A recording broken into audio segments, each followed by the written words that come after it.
अस्सलाम वालेकुम नाज़रीन, मिली वॉइस के डेली बुलेटिन क़ौमी शब रोज़ में आपका इस्तकबाल है। मैं अब्दुल वहाब। मुल्क भर से अहम खबरों के इस बुलेटिन में हम देखेंगे भारत की अहम खबरें, लेकिन खबरों की तफसील से कबल पेश है चंद सुर्खियाँ।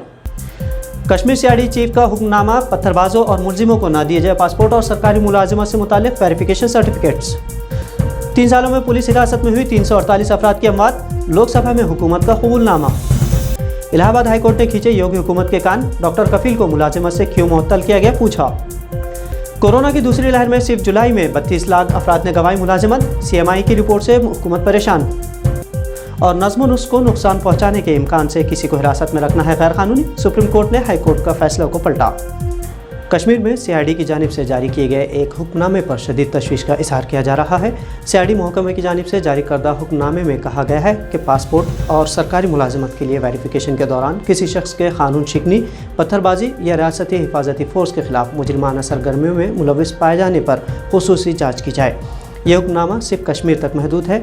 जम्मू इलाके के लिए इस तरह का कोई हुक्मनामा जारी नहीं किया गया।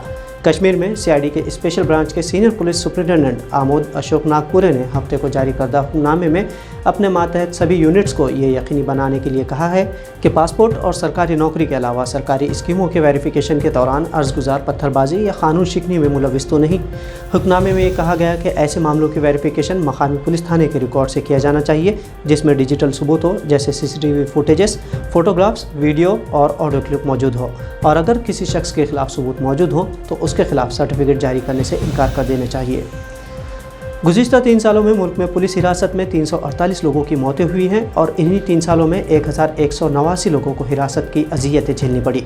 वज़ीर ममलिकत बराए दाखिला नित्यानंद राय ने लोकसभा में मालूमात देते हुए बताया कि नेशनल ह्यूमन राइट्स कमीशन के एदाद शुमार के मुताबिक साल 2018 में पुलिस हिरासत में 136 लोगों की मौत हुई, जबकि साल 2019 में 112 लोगों की जानें गई। फिर साल 2020 में पुलिस हिरासत में 100 लोग मारे गए। नित्यानंद राय के मुताबिक साल 2017 से 2019 के बीच सियासी वजूहात से भी मुल्क के मुख्तलिफ हिस्सों में 230 अफराद ने जान गंवाई। राय ने कहा कि सियासी वजूहात से मारे गए लोगों में झारखंड में 49, मगरबी बंगाल में 27 और बिहार में 26 मामले शामिल हैं, जबकि 2017 में सियासी वजूहात से मुल्क में 99 लोग मारे गए थे। साल 2018 में 59 लोग और 2019 में 72 लोग सियासी वजूहात की बिना पर मारे गए। उन्होंने कहा कि 2017 से 2019 के बीच सियासी कत्ल के कर्नाटक में कुल 24 और केरल और महाराष्ट्र में 15-15 मामला दर्ज किए गए हैं। गोरखपुर के बीआरडी मेडिकल कॉलेज में ऑक्सीजन की कमी से हुई बच्चों की मौतों के मामले में मुअत्तल डॉक्टर कफील अहमद खान ने अब इलाहाबाद हाई कोर्ट का दरवाज़ा खटखटाया है। उन्होंने अपने मुअत्तली को हाई कोर्ट में चैलेंज किया है। डॉक्टर कफील की अर्जी पर समाअत करते हुए हाई कोर्ट ने भी योगी हुकूमत के तय नाराज़गी का इजहार किया और फटकार लगाते हुए पूछा कि डॉक्टर कफील खान को आखिर 4 साल तक मुअत्तल क्यों रखा गया है। अदालत ने इसी के साथ पूछा कि ऐसा क्या हुआ कि अभी तक मुहकमाना कार्रवाई पूरी नहीं की जा सकी है। जस्टिस यशवंत वर्मा की सिंगल बेंच ने अब इस मामले में रियासती हुकूमत से 5 अगस्त तक जवाब तलब किया है। अदालत का कहना है कि इतने लंबे वक्त तक मुहकमाना कार्रवाई ना होने के पीछे क्या वजह है और क्यों इतने लंबे वक्त तक डॉक्टर कफील अहमद खान को मुअत्तल रखा जा रहा है। इसी के साथ अदालत ने हुक्म दिया है कि अभी तक की गई जांच की रिपोर्ट भी पेश की जाए और मुहकमाना जांच को जल्द अज जल्द पूरा करके जो कार्रवाई मुनासिब हो उसको किया जाए। हालांकि लंबे वक्त तक मुअत्तल रखने की बात पर अदालत ने हुकूमत के साथ साथ महकमे पर भी नाराज़गी का इजहार किया है। डॉक्टर कफील खान 4 साल से इंसाफ के लिए भटक रहे हैं। उन्होंने कहा कि उनके मामले में जो भी फैसला लेना हो अफसरान ले, लेकिन जांच को ज़ेर-उल्तवा में रखकर मामले को 4 साल तक लटका रखना मुनासिब नहीं है। अदालत ने अब इस मामले में सख्त रुख अपनाया है। कोरोना वायरस की दूसरी लहर के दौरान लॉकडाउन सख्ती से लागू नहीं किए जाने के बावजूद माशी हालात में कोई ख़ास सुधार नहीं हुआ है और न ही रोज़गार के मौक़ों में बेहतरी हुई है। अवाम की बेरोज़गारी का सिलसिला बड़े पैमाने पर जारी है। Centre for monitoring Indian economy का कहना है कि कोरोना वायरस की दूसरी लहर के दौरान जुलाई इस महीने में कौमी तौर पर 32 लाख अफराद की रोज़ी रोटी छीन गई। CMI का कहना है कि जुलाई 2021 में 76.49 मिलियन यानी 7.6 करोड़ अफराद बरसर रोज़गार थे, जबकि जून में 79.7 मिलियन यानी 7.9 करोड़ लोग मुलाजिमत पर थे। जिन अफराद की मुलाजिमत गई उसमें ज़्यादातर शहरी इलाकों से लोग शामिल हैं। शहरी इलाकों में 26 लाख अफराद बेरोज़गार हुए हैं। मुंबई में वाक़ CMI का कहना है कि इस दौरान छोटे ताजिरों और मज़दूरों की तादाद 24 लाख तक बढ़ चुकी है।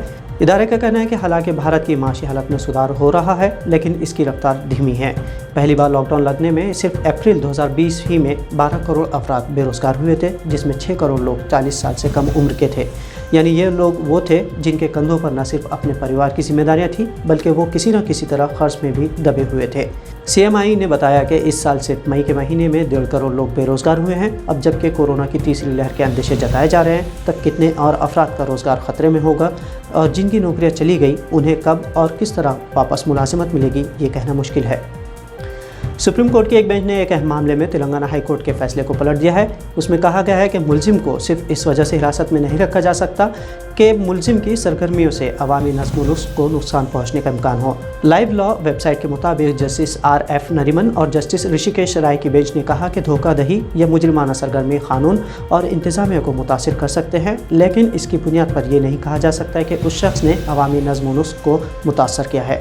عوامی انتظامیہ متاثر ہوں تب ہی عوامی نظم و نسق متاثر ہوتی ہے، جو کسی بڑے گروہ یا بڑے پیمانے پر عوام الناس کو متاثر کرتی ہے۔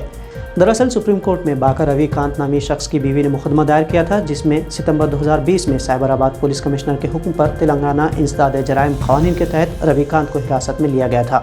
پولیس نے روی کانت کو حراست میں غلط پاتے ہوئے ججوں کے 2 بینچ نے انہیں فوری رہا کرنے کا حکم دیا۔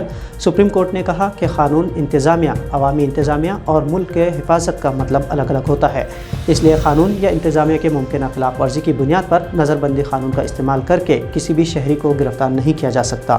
سپریم کورٹ نے مزید کہا کہ عدالت عوامی نظم و نسق کے لیے تنگ راستہ اختیار نہیں کر سکتی، کیونکہ بھارتی دستور کی دفعہ 21 کے تحت جینے کے حق کی گارنٹی دی جاتی ہے اور عدالتوں کے تنگ راستہ اختیار کرنا دستوری دفعہ کی خلاف ورزی ہے۔